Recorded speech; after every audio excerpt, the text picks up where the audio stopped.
전북을 견인해온 상용차와 태양광, 농기계 산업이 극심한 수출 부진을 겪고 있습니다. 원인이 무엇이고 대안은 있는지 집중 점검해봤습니다. 전라북도와 익산시가 장전마을 주민들에게 공식 사과했습니다.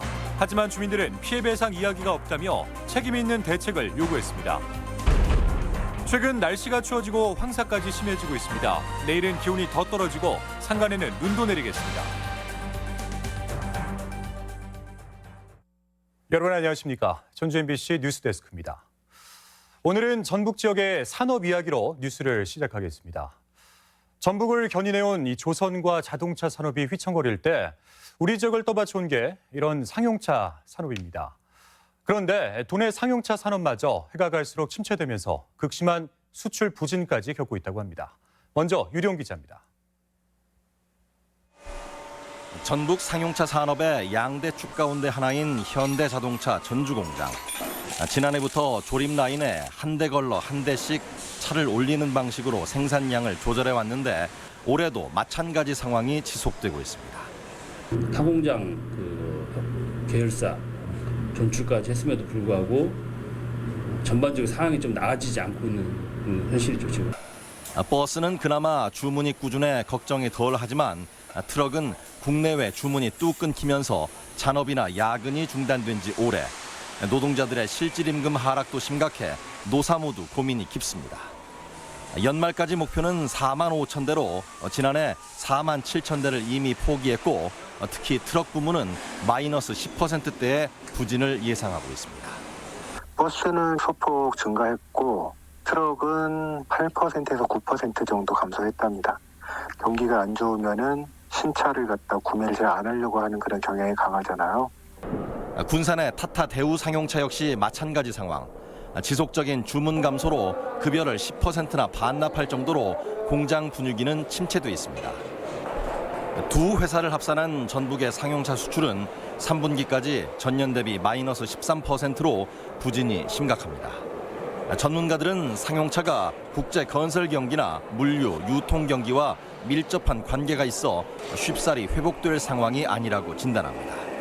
사이클을 타기 때문에 수출이 일정하게 이루어진다기보다는 그때그때 이제 그 국가의 그 건설이라든지 제조업 투자 이런 경기 상황과 밀접하게 연관을 좀 맺게 돼 있고요. GM 군산 공장의 폐업으로 승용차가 무너진 가운데 고군분투하는 전북의 상용차 산업. 적극적인 투자로 고성능 신차를 개발하고 수출 시장도 다변화하는 노력이 시급합니다. MBC 뉴스 유룡입니다. 그런데 이런 상황은 자동차 분야뿐만이 아닙니다. 지난 3분기까지 도내 수출이 1년 전보다 20% 가까이 줄어들면서 산업계 전반에 경고음이 들리고 있습니다. 이어서 박연선 기자입니다. 태양광 원재료인 폴리실리콘을 만드는 군산의 OCI. 3분기까지 20%대의 수출 감소가 지속되면서 역대 최악이라는 말이 나오고 있습니다. 국제가격 하락으로 만들면 만들수록 적자가 늘어나는 상황. 국제적인 태양광 투자가 둔화돼 언제 실적이 개선될지도 의문입니다. 실적은 작년 4분기부터 적자를 이어가고 있습니다. 중국의 공급 과잉과 더딘 수요 회복이 원인으로 꼽히고 있습니다. 지난해 10% 가깝게 수출이 증가하면서 생산 라인 확대를 고민하던 농기계 업계도 올해는 내리막길을 걷고 있습니다. 미국 시장 수출이 감소하고 신규 시장을 찾지 못하면서 9월까지 마이너스 35.6%의 수출 감소를 기록하고 있습니다. 이처럼 대부분의 수출 품목이 마이너스 성장을 면하지 못하면서 전체적으로 16.7%나 수출이 감소한 상황. 월별 실적이 9월에는 4억 9천만 불에 그쳐 최근 2년 내에 가장 좋지 않습니다. 전문가들은 다만 미중 무역 분쟁이 수그러들고 경기가 회복세를 보이고 있어 내년은 좀 나아질 것으로 조심스럽게 전망하고 있습니다. 무역 긴장이 완화되고 주요 선진국과 신흥국 경기가 회복되면서 정밀화학, 기계와 합성 수지의 세계 수요가 증가할 것으로 날이 갈수록 위축되고 있는 전북 수출. 국제 경기 침체의 파고를 빠르게 넘어설 수 있을지 주목됩니다. MBC 뉴스 박연선입니다. 나석훈 도 일자리 경제국장을 모시고 더 자세한 이야기 나눠보겠습니다. 국장님, 앞서 이 기사에서 언급된 상용차나 태양광 그리고 농기계 모두 도내 주력 산업들인데 실제 이 정도라면 굉장히 심각한 상황 아닌가요? 네.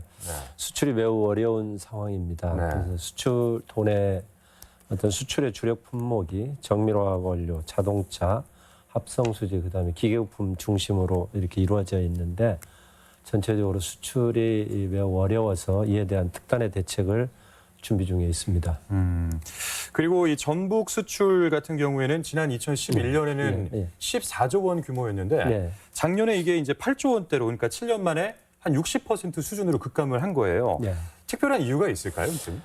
현대중공업 가동 중단, 지형 군사공장 폐쇄 이런 부분이 영향을 미치고 있고 거기에다가 미중 무역 분쟁, 그다음에 국제적인 경기의 불안정성 이런 부분이 작용을 하고 있는 게 있습니다. 거기에다가 우리의 주요 수출품인 그 중간 이제 가격의 하락 이런 부분들이 많은 영향을 끼치고 있습니다. 네.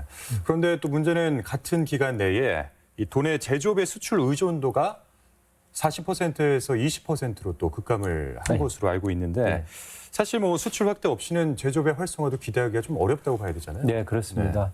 어떤 제조업에서 수출이 경기와 바로 연동이 되는 부분이고 이 부분이 수출로 이어질 수 있도록 여러 가지 대책을 지금 추진 중에 있고 그런 부분들을 보다 더 확대해서 시행을 해나갈 계획입니다. 네. 올 한 해도 이제 얼마 남지는 않았습니다만 이제 들어보니까 상황도 별로 좋은 상황은 아니에요. 그렇지만 전망이 좀 가능할까요? 우리가 주요 품목으로 잡고 있는 정밀화학 원료의 그러니까 태양광 소재인 그 폴리실리콘인데 전체적으로 남은 기간 동안 어떤 수출 활성화를 위해서 최선의 노력을 다할 계획입니다. 네. 결국 지역 경제 활성화를 위해서는 이 수출 확대가 중요하다는 결론이 될 텐데 타겟책이 있다면은 소개를 해주시죠. 대기업의 수출 중심에서 중소기업의 각자가 가지고 있는 제품마다의 특성을 활용해서 수출이 활성화될 수 있도록 하는 부분에 집중하고 있습니다. 실질적으로 그 마케팅을 강화할 수 있는 수출 활력 촉진단, 그다음에 해외 시장 확대 이런 부분을 적극적으로 추진해 나갈 계획입니다. 좋은 말씀 감사합니다. 네, 감사합니다. 네.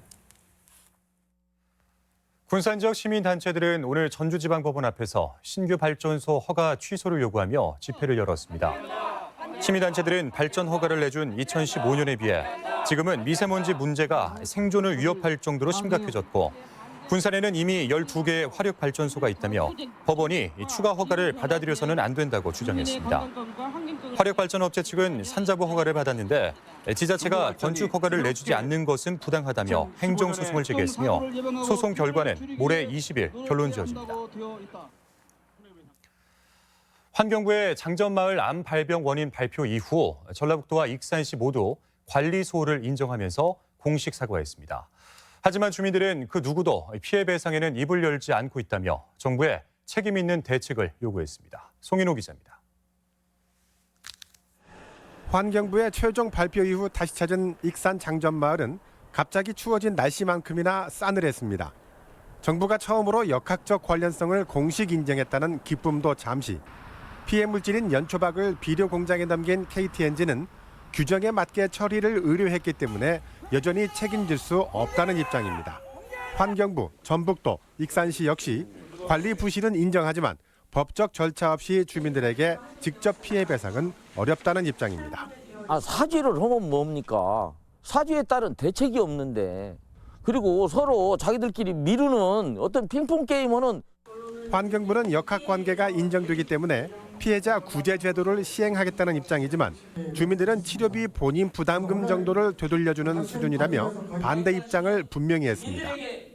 익산 지역 도의원들은 1차 책임이 있는 비료 공장이 파산한 만큼 관리 감독 권한이 있는 정부가 책임져야 한다고 주장했습니다. 이제는 정부가 나서야 할 때다. 정부에서 인정한 만큼 이것이 하나의 가장 거울이 들 수 있는, 모범이 들 수 있는. 주민들은 이번 주에 변호인단을 구성해서 소송 대상이나 배상 액수를 결정하겠다는 입장입니다. 2년이 넘는 싸움 끝에 인과관계를 인정받았지만 여전히 책임지는 사람도 기관도 없는 현실에 주민들의 억장이 무너지고 있습니다. MBC 뉴스 송인호입니다. 전주의 한 사립고등학교에서 일어난 답안지 조작 사건과 관련해 경찰이 수사에 착수했습니다. 전북경찰청 지능범죄수사대는 해당 사건을 배당받아 교육청 감사 결과 등 관련 자료 검토에 들어갔으며 검토가 끝나는 대로 관련자들에 대한 소환 조사를 진행하기로 했습니다. 앞서 전북교육청은 해당 고교 교직원이 전 교무부장 자녀의 시험 답안지를 수정한 사실을 적발해 경찰에 수사를 의뢰했습니다. 초등학생이 등굣길 괴한에게 폭행을 당했다는 신고가 접수돼 경찰이 수사에 나섰습니다. 전주 완산경찰서에 따르면 나흘 전인 지난 15일 아침 8시 반쯤 완산구의 한 아파트 인근에서 신원을 알 수 없는 남성이 학교를 가던 A군에게 갑자기 돌을 던지고 다가와서 주먹으로 폭행한 뒤 달아났습니다. A군은 폭행으로 충격을 받았으나 크게 다치지는 않았으며 경찰은 주변 CCTV를 분석해 용의자를 쫓고 있습니다. 비가 그친 뒤 날씨가 추워지고 황사까지 심해지고 있습니다. 내일은 기온이 더 떨어지겠고 동부 산간에는 눈 소식도 있다고 합니다. 한범수 기자입니다. 전주 시내는 구름 낀 날씨에 황사까지 겹치면서 오후 내내 을씨년스러운 분위기였습니다. 계절의 변화를 실감케 하는 차가운 기운에 시민들의 옷차림도 제법 두터워졌습니다. 날씨가 흐려가지고 너무 추운데 햇빛까지 안 비치니까 더 추운 것 같아요. 여행하기 좀. 오늘 낮 기온은 전주 10.1도, 장수 8.3도 등 8에서 11도 분포에 머물러 하루 새 최대 10도가량 뚝 떨어졌습니다. 비가 그치고 난 뒤 북쪽에서 찬 공기가 밀려오면서 나타난 현상입니다. 대기 상층 1.5km 고도에서 영하 5도의 차고 건조한 공기가 자리하면서 이번 주 중반까지 평년보다 낮은 기온 분포를 보이겠습니다. 찬바람과 함께 황사까지 밀려오면서 미세먼지 농도 역시 종일 나쁨 수준을 보였습니다. 내일 아침 기온은 오늘보다 6에서 8도가량 더 떨어집니다. 곳곳에 영하권에 가까운 추위가 찾아오겠으며 무주와 장수 등 산간 지역에선 1cm 안팎의 눈이 내리는 곳도 있겠습니다. 때일은 한파와 달리 올겨울은 오히려 평년보다 기온이 높아 큰 추위는 없겠습니다. 다만 기온의 낙폭이 큰 날이 종종 있고 중국발 미세먼지가 큰 영향을 미칠 수 있어 철저한 대비가 요구됩니다. MBC 뉴스 한범수입니다. 도내 대형 마트들이 전북 농축산물 구입을 외면하고 있다는 지적이 제기됐습니다. 도의회 최영심 의원은 전주 시내 대형 유통업체에서 소비되는 농축수산물 중 전북산은 21.5%로 나머지는 타 지역 농산물이지만 도가 현황조차 파악하지 못하고 있다고 지적했습니다. 최 의원은 또 도내 농가 부채가 전국에서 7번째라며 행정에 더 적극적인 판로 확보를 요구했습니다. 고령 인구가 급속도로 증가할 것으로 전망됐습니다. 호남지방통계청에 따르면 올해 도내 65세 이상 고령자는 35만 5천 명으로 19.7%에 달했는데 이런 추세라면 2045년에 68만 명을 넘어 전체 42.5%를 차지할 것으로 추산됐습니다. 전북은 내년 고령 인구 비율이 20.6%로 초고령 사회에 진입할 전망이고 2041년에는 40%를 초과해 지역 경제 활력 저하와 부양 비용 증가가 우려됩니다.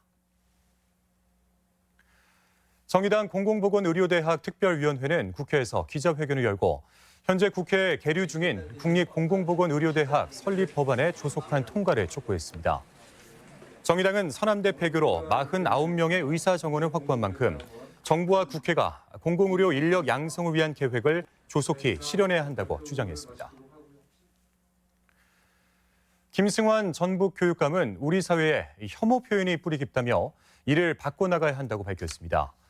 김 교육감은 오늘 확대 간부회의에서 혐오 표현이 어린 나이로 확산되고 있다며 아이들 입에서 혐오가 아닌 존중의 표현이 일상화, 체질화하도록 교육을 강화하자고 강조했습니다. 김 교육감은 지난 15일 국가인권위와 시도교육청이 함께 혐오 표현 공동대응을 선언하기도 했습니다. 전북경찰청은 성관계 영상을 유포한 혐의로 도내 모 경찰서 소속 A순경을 기소 의견으로 검찰에 송치했습니다. A순경은 지난 6월 말 동료와 성관계를 암시하는 모습을 휴대전화로 찍어 다른 경찰관에게 보여준 혐의를 받고 있습니다. 경찰은 핵심 증거인 휴대전화를 저수지에 버린 A순경의 아버지에 대해서는 친족의 증거인멸은 처벌할 수 없다며 입건하지 않았습니다. 익산경찰서는 주차된 화물차에서 기름을 훔친 42살 A씨를 절도 혐의로 구속했습니다. A씨는 지난 4일 새벽 익산시 황등면의 한 주차장에 주차된 화물차에서 경유 100리터를 빼내는 등 두 차례에 걸쳐 기름 250리터를 훔친 혐의를 받고 있습니다. 지금까지 전북권 뉴스였습니다.